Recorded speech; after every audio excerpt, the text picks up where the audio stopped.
So here we have the BMW 118i on a 61 plate. I'm going to start off by showing you around the outside of the car, and then we'll hop in and run through some controls on the inside.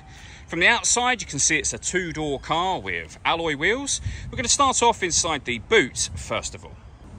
As we approach the back of the car, you can see we have reversing sensors, plenty of boot space as well, and the roof itself is actually in this section just here. Okay, so we're just going to work our way back around to the front of the car before we hop in and run through some controls. So I've put the roof up so you can see it both with the roof down and up, but now that we've done a full circle of it, you can see it's in excellent condition the whole way round.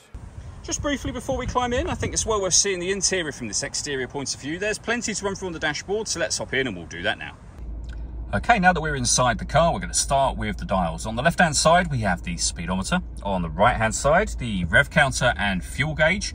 And then in the center, you can see the main trip computer, which firstly includes the total miles for this car.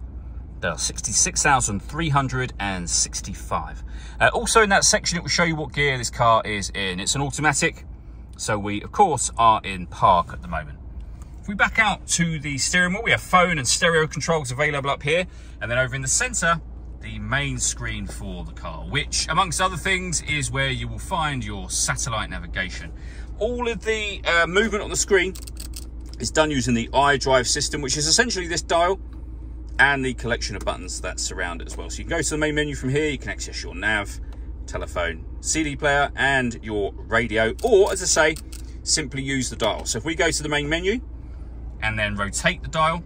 Every rotation of the dial will take us to a different option. So when it comes to multimedia, for example, we have of course got a CD player, but we can also play our music via Bluetooth audio and auxiliary input as well. If you want to listen to the radio, go to the radio option on here, and you'll see that this car's got FM, AM and DAB available on it. Below that, we have our dual zone climate control. You can adjust the passenger temperature, the driver temperature. You can increase and decrease the fan speed. You can determine what direction you'd like the air to be distributed in. And when you're happy with those settings, you can turn your air conditioning off or back on again from here, or hit auto. The car will now take control of the fan speed and direction of the air to maintain the temperatures you've asked for. Hit auto again and you'll go back to whatever setting you had that on previously. We've also got a heated driver's seat and heated passenger seat, both with 3 different heat settings each, particularly handy, of course, in a convertible.